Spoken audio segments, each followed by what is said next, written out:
Hello everyone and welcome to Jainik education. तो पिछला जो वीडियो था हमारा वो CGPSC असिस्टेंट इंजीनियर वैकेंसी से रिलेटेड था और आपने बहुत ज़्यादा उसको सपोर्ट किया, बहुत ज़्यादा प्यार किया। For that thank you so much. आज हम लोग लेके आए हैं एक नए एग्ज़ाम पैटर्न, एक नए सिलेबस के बारे में जो कि होने वाला है उत्तर प्रदेश लोक सेवा आयोग की तरफ से। तो उत्तर प्रदेश लोक सेवा आयोग ने आपकी AE की वैकेंसीज तो निकाल दी हैं, सभी को इन्फॉर्मेशन मिल चुकी है। एग्ज़ाम फॉर्म के बारे में कैसे भरना है, बहुत सारी चीज़ें पता है। इतने सारे वीडियोस आपको YouTube के ऊपर अवेलेबल हैं, वहाँ जाके आप सारी चीज़ों की डिटेल्स ले सकते हैं।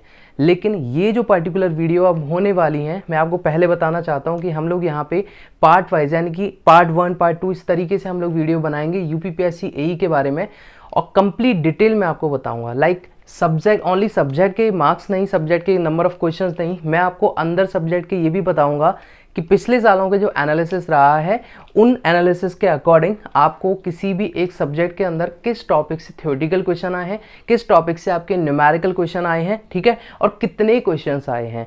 तो कौन सा टॉपिक इंपॉर्टेंट है ये भी क्लियर हो जाएगा और कौन सा जो टॉपिक है वो आपको बहुत ज़्यादा ध्यान नहीं देना है, लाइटली उसको लेके चलना है, वो सारी चीज़ें हम लोग कवर कर पाएंगे।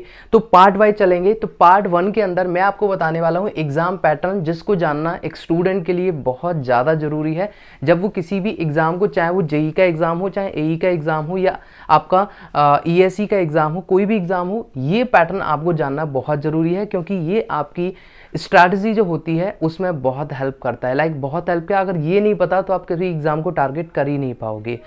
तो यहाँ पे जो आज बताने वाला हूँ वो कई तरीके के लोगों के लिए, जो स्टूडेंट हैं उनके लिए बताने वाला हूँ। जस्ट लाइक कि मान लीजिए आप फ्रेशर हैं, ठीक है, फ्रेशर लाइक आपने अभी तक इसकी तैयारी या किसी भी एग्जाम की तैयारी नहीं करी है, ओके, सिविल इंजीनियरिंग के अंदर। या फिर दूसरा पॉइंट ये है कि आप मिडवे पर हैं, मिडवे लाइक कि आप जब भी वैकेंसी आई थी, जैसे ही वैकेंसी आई आप उसकी प्रिपरेशन करना स्टार्ट कर चुके हैं। लाइक आप मिडवे में हैं, आप बीच रास्ते में हैं, ठीक है, ऑलमोस्ट 30-40% आप कवर भी कर चुके हैं। या फिर आप कोई और ऐसा कोई एग्जाम हो सकता है जिसके लिए पहले से तैयार कर रहे थे और उसका जो सिलेबस है वो ऑलमोस्ट इस एग्जाम को भी टारगेट करता है। लाइक राजस्थान AEN का जो पेपर आया था उसमें भी हिंदी हुआ करती थी और यहाँ पे भी आपके पास हिंदी देखने को मिल रही है और बाकी सिविल इंजीनियरिंग थी। बस वहाँ पे क्या था, आपका एक रिटन एग्जाम था, वहाँ पे कन्वेंशनल एग्जाम था, लेकिन यहाँ पे पूरा जो पेपर होने वाला है वो ऑब्जेक्टिव होगा। कितनी अच्छी बात है ना कि ऑब्जेक्टिव पेपर हमें देना होगा। बिल्कुल भी वहाँ पे कोई प्रॉब्लम की बात ही नहीं होती क्योंकि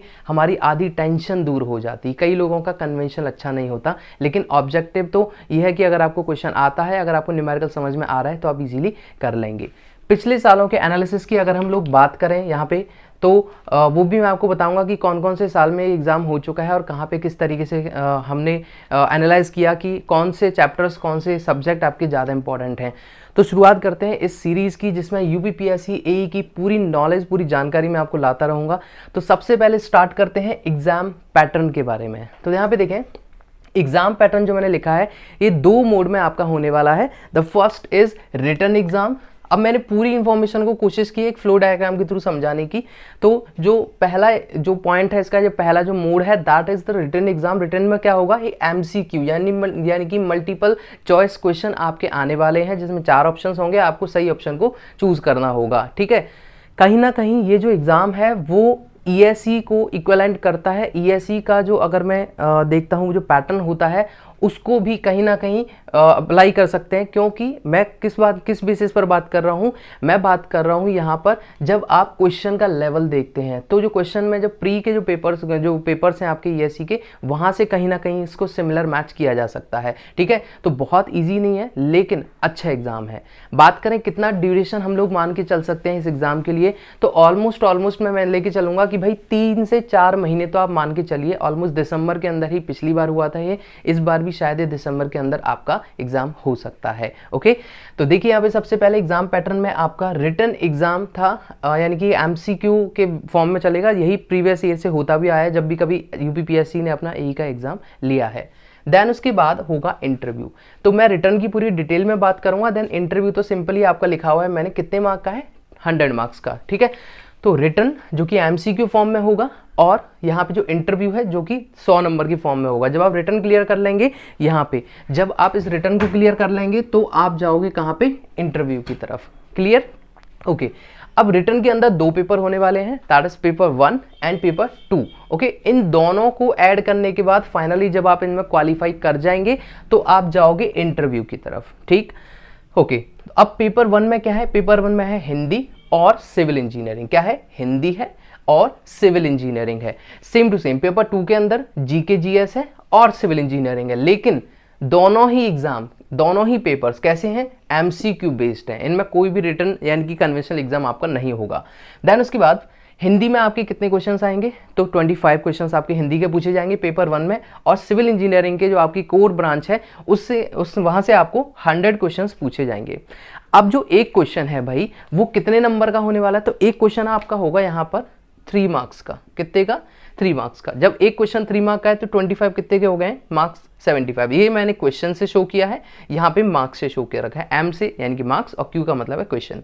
तो 25 आपके क्वेश्चंस होंगे, जिनमें से अगर मैं एक क्वेश्चन कितने का है यहाँ पे मैंने लिखा भी होगा, कहीं ना कहीं नहीं लिखा तो मैं लिख देता हूँ, that 1 question is equals to 3 marks. Okay, एक क्वेश्चन कितने का है? 3 नंबर का है। तो सिंपली समझ में आ गया भाई, 75 का ये हो गया हिंदी, सिविल कितने का हो गया? 300 का। सेम जीके कितने की है? 25 क्वेश्चंस आएंगे तो ये भी 75 की हो गई है, और सिविल भी आपकी वापस से 300 की हो गई है। अगर मैं ये देखता हूं कि जो आपका रिटन एग्जाम हुआ उसमें कितने मार्क्स का टोटली हुआ, तो मैंने यहाँ पे लास्ट में लिखा है total marks is equals to 7, ये है 75, ये 300, ये 75, ये 300, इन सभी को आप ऐड कीजिए तो आपको फाइनली जो मार्क्स मिलेंगे वो मिलेंगे 750। W का मतलब है यहाँ पर written exam, W means written exam.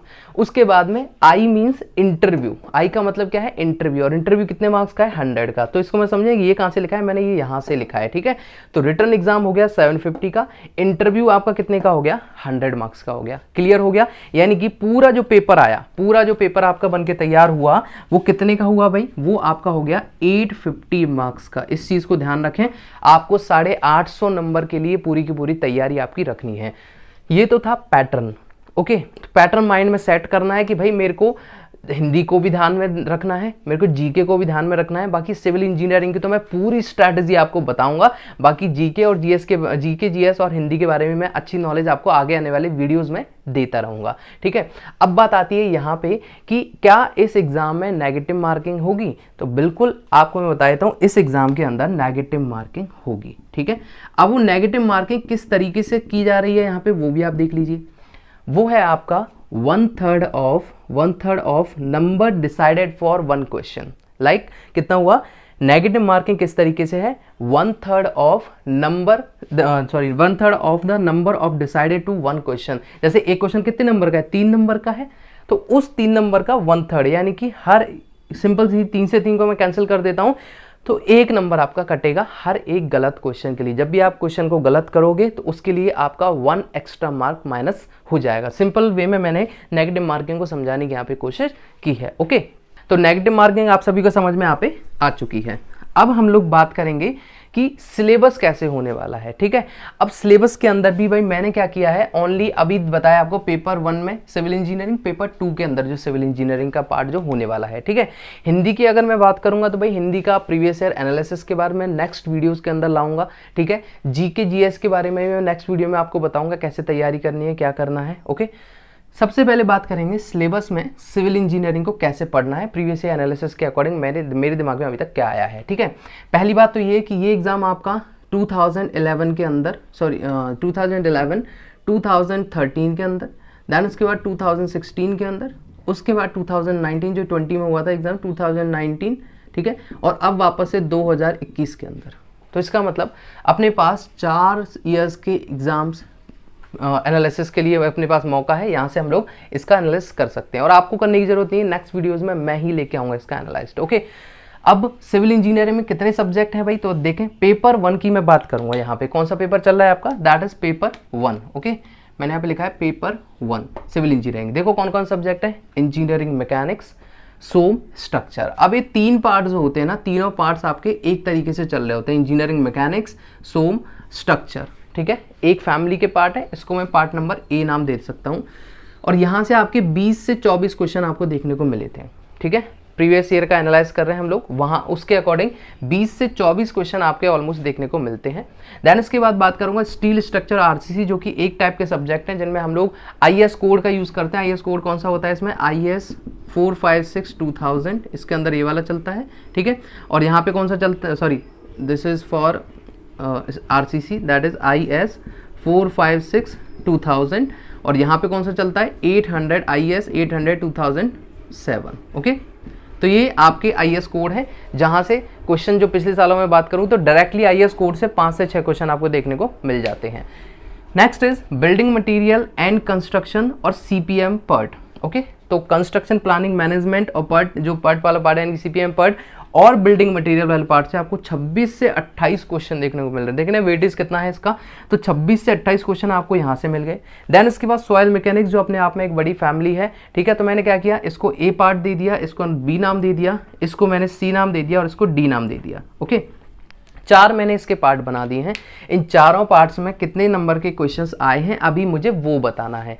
Next video में ये बताऊंगा कि कौन से सब्जेक्ट में कौन सा टॉपिक था और कहाँ से न्यूमेरिकल क्वेश्चंस बने, कहाँ से आपके डायरेक्ट वन लाइनर क्वेश्चन बने, कहाँ से थ्योरेटिकल क्वेश्चन बने। पहली बात तो पिछले सालों की अगर मैं बात करता हूँ, जैसे जो लास्ट ईयर जो एग्जाम हुआ था वहाँ पे असरशीन रीजन का कोई क्वेश्चन आपको देखने को नहीं मिला था, जैसे ESE में हमें देखने को मिलता है, ओके। अब बात करते हैं यहाँ पे, तो पेपर 1 के अंदर जो सिविल इंजीनियरिंग का पार्ट है वहाँ आपको कुछ चीज़ें समझ में आई कि भाई 3 पार्ट जो है यहाँ से कितने क्वेश्चन बने हैं, स्टील और आरसीसी जिसको मैंने फैमिली B बोला है वहाँ पे कितने क्वेश्चन बने, बिल्डिंग मटेरियल और CPM PERT में आपके कितने क्वेश्चन बने, और सॉइल मैकेनिक्स के अंदर आपके कितने क्वेश्चंस बने, ठीक है। ये बात क्लियर हुई अपने को अभी। अब सेकंड पेपर के अंदर क्या होगा भाई, सेकंड पेपर में देखें सब्जेक्ट कौन कौन से हैं। तो first subject is the fluid mechanics, OCF यानी कि open channel flow, and last is the hydraulic machine, ठीक है। टरबाइन, सेंट्रीफ्यूगल पंप, इस जो पार्ट हैं आपके। तो OCF, फ्लूइड और हाइड्रोलिक मशीन, ये अपने आप में एक पूरी फैमिली है, जिसमें से अकेले इस पार्ट में से आपके 20 से 24 क्वेश्चन देखने को मिले हैं प्रीवियस ईयर पार्ट्स के, प्रीवियस ईयर पेपर्स में। नेक्स्ट आपका है इरिगेशन एंड हाइड्रो, ये मैं पेपर 2 की बात कर रहा हूँ। पेपर 1 में ये वाले सब्जेक्ट डिसाइड हो रखे हैं, तो इनके अकॉर्डिंग आपका एनालाइज समझ में आ गया। देन उसके बाद पेपर 2 के अंदर ये वाले पार्ट हैं कि फ्लूइड, OCF, हाइड्रोलिक मशीन, इनसे 20 से 24 क्वेश्चन। इरिगेशन एंड हाइड्रोलॉजी से 15 से 17 क्वेश्चन आपके बने हैं, ठीक है। इरिगेशन हाइड्रोलॉजी से। हाईवे एंड रेलवे और एयरपोर्ट से 14 से 16 क्वेश्चन बने हैं। नेक्स्ट एनवायरमेंट इंजीनियरिंग, जो अपने आप में एक बड़ा पार्ट है, जिससे 25 से 28, और सर्वेइंग एंड जियोलॉजी को भी भाई इसमें ऐड। जियोलॉजी से बहुत ही कम क्वेश्चन बनते हैं, ज़्यादातर क्वेश्चन सर्वेइंग से ही रहते हैं। जैसे आप बात करेंगे इरिगेशन और हाइड्रोलॉजी, तो यहाँ पे भाई 10 से 12 क्वेश्चन तो ओनली इरिगेशन से बनते हैं, हाइड्रोलॉजी से आपके ज़्यादा क्वेश्चंस नहीं बनते हैं, ठीक है। तो ये पूरा एनालाइज जो समझ में आया है वो क्या कहता है, वो ये कहता है कि भाई आपको कौन से सब्जेक्ट पे ज़्यादा फोकस करना है, ये मेरे को डायरेक्टली समझ में आ जाए, ठीक है। क्योंकि यूपीपीएससी का पेपर आप दे रहे हो, कोई हलवा तो है नहीं कि भाई इजीली हो जाएगा, ये ESE लेवल तक को लेके जाता है। और आप इस वर्ड से ना डरें, लोक सेवा आयोग से आप डरे नहीं, क्योंकि ये चीज़ जब आप तैयारी कर रहे होगे ना, ये आपके डर को धीरे धीरे खत्म करती हुई जाएगी, ओके। तो यहाँ तक मैंने आपको ये सारी चीज़ें समझा दी, क्लियर हुआ। अब बात आती है हाउ टू स्टडी की, ठीक है। लास्ट में लिखा है हाउ टू स्टडी। पैटर्न समझ में आ गया, माइंड में सेट कर लिया गोल कि भाई ये वाला पैटर्न है, इस पैटर्न के हिसाब से, क्योंकि सबसे पहले एग्जाम पैटर्न के साथ फैमिलियर होना बहुत ही ज़्यादा जरूरी है। अगर आप इस एग्जाम पैटर्न के साथ फैमिलियर नहीं हो पाओगे तो आप आगे भी इसको फॉलो अप नहीं कर पाओगे, ठीक है। तो एग्जाम पैटर्न मेरे माइंड में रहेगा, मैंने इसीलिए नेगेटिव मार्किंग को भी बताया, किस तरीके से आपको तैयारी करनी है, कितने मार्क्स की तैयारी करनी है, वो सभी बता दिया।